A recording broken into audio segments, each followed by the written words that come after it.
Hymn number 284, if you want to use your book for that. Jesus only is our message.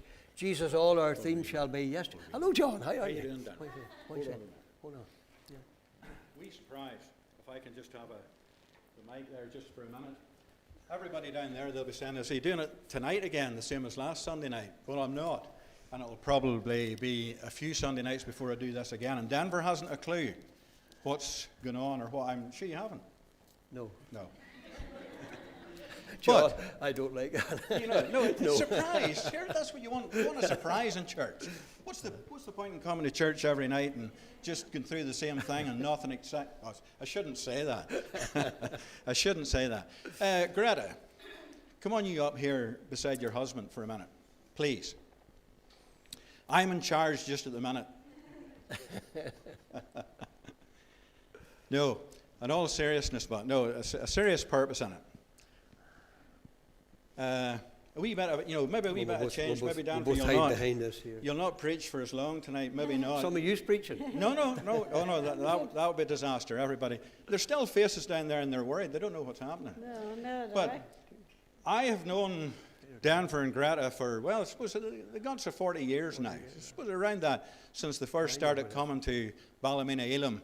And we know a bit about that story, about how God began to move in the Michael family in those years and saved so many of the family.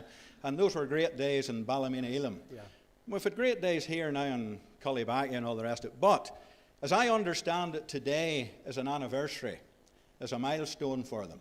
Mm-hmm. And I just thought, well, some of us thought it would be remiss to let it pass, because they're celebrating today 30 years of ministry. Serving the Lord. And I think we could give them a big clap for that. So, this is a complete surprise for them, but I want them now, I mean, as I say, I know this is a big surprise, but I don't know, for a minute or two or something, can you just, if you want to, share with us something about the past? I know you couldn't fit in the whole of the last 30 years. If there's any highlights or anything that you just want to share with us tonight, I think it would be a great... And I think, wouldn't you like to hear? Yeah, they would. So it's over to you now.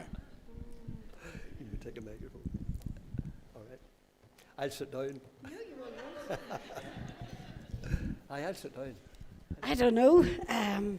There's so many highlights that I can think on. Yes. This morning, I was a bit weepy this morning because I did really... That was my fault. No, I did relive, I have to say that, I did relive going to Renovations Elim 30 years ago. On the Sunday morning was our first service, and we had all the kids with us. Yeah. Samantha was maybe only 11 or 12, and she played the piano. And then the rest was around my feet. I remembered so well sitting at the very back of the seat of the church, and there was 4 wee ladies sitting in front of me. That's all that was there when we arrived in Renovations Elim. And I was expecting Graham at that time. And I remember sitting at the back thinking, oh dear, what have we got ourselves into? It was 4 wee ladies, but they were lovely ladies. They were mothers to me, I have to say that. When I think back of the church in the olden times, now I'm going back to 30 or 40 years ago, the older folk was mothers to the younger folk, and they helped with the children and stuff they got. And would you believe me, them 4 wee ladies helped me with Graham and Samantha and Mervyn and Philip. And they would attend them upon their knee, and they would have had a car for them. I remember one wee lady, Chrissy, and Chrissy would have brought in a wee car in her bag, and every so often she would have put it on the aisle, and then Philip would have ran after the wee car. He would have ran after the wee car. But she done that. She taken time to spend with my children. And as a mother, if you're here, you'll know what that really means to you. Not only that, as a pastor's wife, what that means to you, because when you do come into a church, we expect to be made welcome, but some churches don't do that, and that's sad. But in Randallstown, we were very welcome in Randallstown, I have to say. And we enjoyed our time there, 7.5 years, and seen souls saved, people baptised, the Holy Spirit. We've seen people sitting on the windowsills, if you know Randallstown, Elim, people sat on the windowsills. But the big adventure that we had, we all got together and we worked together. That was one thing about Randallstown, Elim, we all worked together. There's no division at all, because the people worked together. And we renovated the church, if any of you knew the church from the olden times, and then what it is now. But we renovated the church, and we had a blessed time there. I seen at nights at 1 o'clock and 2 o'clock, we sent down the street for fish and chips, because we were all still there. Everybody was there. There wasn't one person, not even Chrissy. And Chrissy at that stage was coming on 80.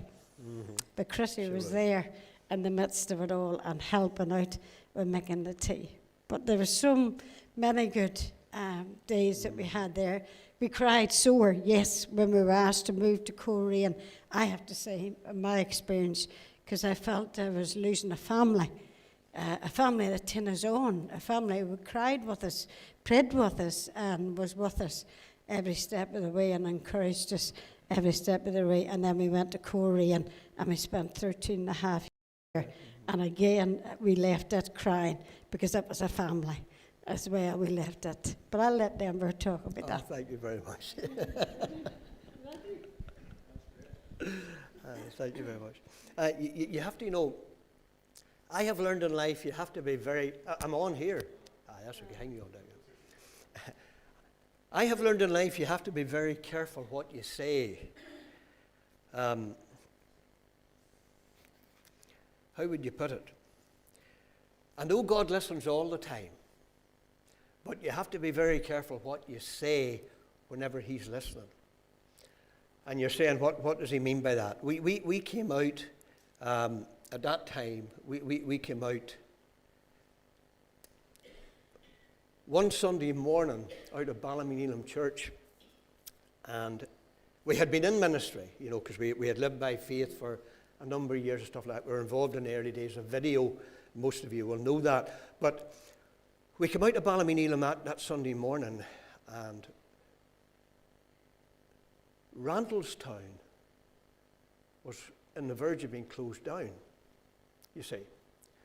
And Pastor Mullen, Judith's dad, obviously a Randallstown man himself, he had expressed the fact, you see, that, he wasn't that keen on it being closed down. And we were in faith ministry at that time, and we came out that Sunday morning out of the church, and I remember saying, you probably remember me saying this. Yeah. I said I wouldn't mind a crack at Randallstown. That's what I said.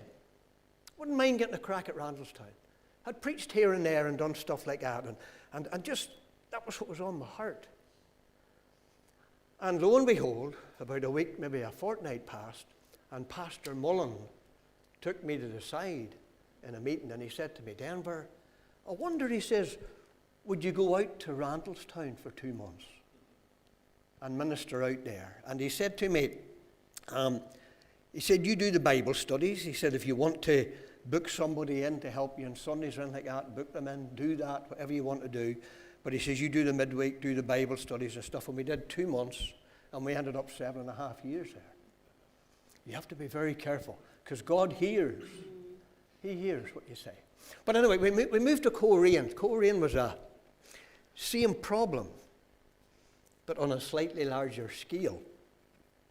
And whenever we went to Korean, we probably shouldn't be throwing figures like this about, but I remember Pastor McComb said,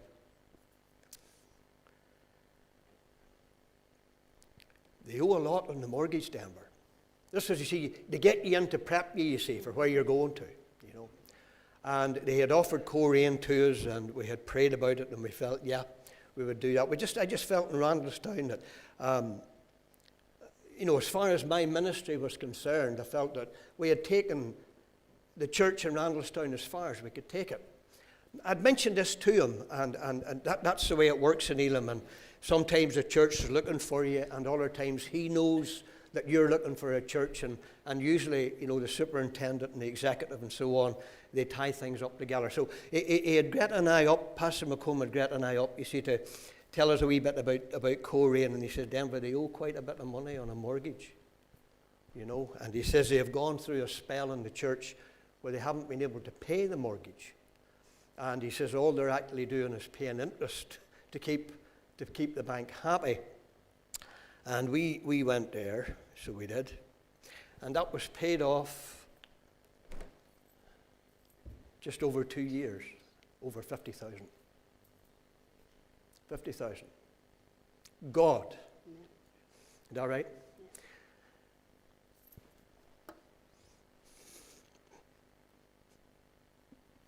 Yeah. Talk about yourselves. Friend, God is God. And when are we going to waken up to the fact that that's who God is? That's who He is. We in Randallstown could go back there for a moment or two. We felt we needed to do something in the building. I remember we thought, well, Gretta mentioned renovating. And we talked to the members about it at that time. We wondered what we could do, and we thought it would be good to be able to build. There was nothing but the church building and a porta cabin. And we thought it would be good if we could. We had a wee kitchen thing that we used in the ladies' toilet whenever we were making tea. There was a sink and a wee bench in there. And we thought it would be good to be able to put in some kind of a kitchen and a wee minister's room. And we had a bit of space at the back of it. In fact, did you know that Randallstown Elim Church was built on the top of a dump? Did you know that? Let me tell you something about Randallstown Elim, the building. Whenever Randallstown Elim were trying to get a site to build a church on, all those years ago, they couldn't get a site. No one would give them a site or sell a site to them. And they ended up building the church on top of an area that had been an old dump in the middle of New Street, on the side of New Street. And let me jump ahead for a minute or two, because whenever we started to do the renovation, and we got the digger man in to build the foundations at the back of the building to build the new minister's room and the kitchen, he started to dig, and he dug, and he dug, and he dug, and he couldn't hit anything solid below him at all. And this is true. Building control, we sent for building control, and your man came out and he looked at it and he said, take it down another few feet, and he dug it down another few feet, and at last he got something that was sort of half solid, and building control said, just bring in the premix lorry and fill it to the brim. And we filled 9 foot of concrete. Just, there was nothing there, because that was all that Elim could get. Or should I say, that was all that the people in Randallstown would give Elim at that particular time. But here's the thing, I jumped ahead there, here's the thing. Whenever we had decided we would do that renovation, I remember I rang Pastor McComb, and I said to him, you know, would you mind if we started a building fund in Randallstown? We were thinking of doing a wee bit of work around the church. And Pastor McComb said, no, that's okay. He says, I'll tell you what you do. He says, you pick an offering in the month, and he says, you don't have to send us 10% of that offering. He says, you keep that for the building fund. And so we did that. And again, about a week or a fortnight later, I got a check in the post. And I can't remember now the exact amount of the check, but there was a letter attached to it from Pastor McComb, and he said to me, Denver, this will start your building fund. And it was a lady somewhere in Belfast who had passed on and had left part of her will to Randallstown Elim Church, and not one person in the church even knew her. See, folks, that's God. It really is. We limit God so much because that's God. And whenever He wants to do something, listen, God just has ways of getting it done. We did a renovation in Coleraine. We're the building people. If you ever hear tell I was wanting to do a renovation here, be very careful. But in Coleraine, it was the same thing. We never had proper heating in Coleraine. Great church, great building, but it was built on a budget. And it was all wee convector heaters, wee small ones, round the church. And some of them weren't working and so on. And we decided, we're going to have to try and do something here. There was an auction coming up. One of the hotels that sat on the coast, it was only about 10-year-old, and they were taking it down to build apartments at that time. And we decided we'll go along. They're auctioning everything off. And Jim McClellan and myself, we went along to that. And we sat in there. We thought we'll buy the heating system out of this hotel, you see. And boy, it was a tremendous system, because in all of the main areas, the reception of the hotel, it was all radiators that you couldn't get burnt from. It was all safety stuff and all the stuff through the rooms and that in the hotel. And we thought, we'll buy this heating system. So we're sitting there, and the auction comes up, this lot comes up, and your man gives all the statistics for the heating system in the hotel. And the boiler was so many BTUs, I can't remember. It was a massive thing. I mean, the boiler itself stood about this height, to be quite honest. And he says, we have everything that's in the boiler room. He says we have all of the radiators, all of the heating right throughout the entire building. He says, who'll give us 10,000 for this? And we were sitting there, and we just thought, that's a bit steep, And, he plugged it a bit. Nobody made any bids. And the next thing, he dropped it, 8,000. 7,000, 5,000, 3,000. Nobody bid on it at all. And Jim and I were sitting there looking at each other, and at last your man says, surely, he says, there's somebody here who'll give us £1,000 for everything. And Jim, he just did like that there. And we put our heads down again, and there wasn't another bid put on that. And maybe I've probably told you this before, but we got together in the church. The thing is, the auction was on I can't remember, maybe a Thursday night. The building had to be completely cleared by the following Wednesday, because it was coming down.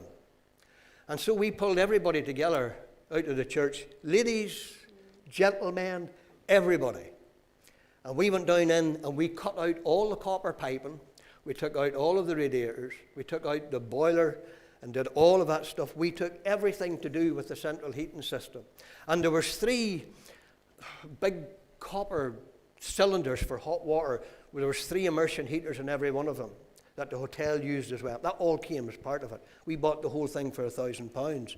And the problem then was, you see, we had to renovate the church because we had nowhere for the boiler. We had no boiler house. And so we got plans put together. And again, the church had cleared its debt. Everything was okay that way. And I went to the bank and arranged an overdraft in the bank in Coleraine. And he said to me, how much do you think you would need? Well, I said, we could probably work with maybe about 20,000 or thereabouts, because we were going to do a lot of the work ourselves. And he agreed to that. And we got everything passed. And we had everything in storage, by the way. This heating system was all in storage. But we got everything passed, and we got on the build, started to build, and did that, got the place up and so on. And we never had to draw 1 penny on that overdraft. Not a penny. Because God provides. And by the time we finished that, we had probably spent, the pride, our pride and joy of the whole thing was what we called the green room upstairs for the youth. We put in a solid oak floor in there, up in that room. And by the time we'd finished the whole thing, we'd probably spent about £40,000 on that. And we never had borrowed 1 penny of it out of the bank. And that's just God. And we put in the central heating system, did all of that. The boiler was too big. We advertised it everywhere. We couldn't get rid of it. Eventually, it had to go for scrap. So it had, because it was big enough for a hotel. It was big enough nearly for, a small hospital. We thought we might have been able to send it to the mission field or somewhere. That never materialized. But anyhow, we had these massive big copper cylinders sitting. And they were in the new storeroom. And they sat in it for years. So they did. And the next thing was the price of copper took off. You remember that time? And Jim, one day, we weren't going to use them, and one day he called down with a van, and they loaded them in, and they took them down to the scrap dealer down at the river, down in Coleraine, and he got £800 for the 3 copper cylinders. And we had bought the entire central heating system for £1,000. And listen, see, that's just what God does, you know. God does. He really does. 30 years. Do you want to sit down? I'm only getting started, love. But, you know, compliments. You know, where does it go to, really? You know, where does it go? But God's the highlight. God's the highlight. Make no mistake about that. It's not her, and it's certainly not me.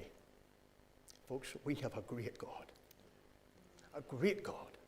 And don't ever, ever, ever lose sight of that. Will I let you sit down? Yeah. Okay. John, are we finished? Move on. Okay. We'll move on. We have a great God. A great God. Far greater than we could possibly imagine. We really, really have. Now, the musicians are sitting so patiently, just waiting. Janice, thanks for tonight. Samantha wasn't able to make it back tonight.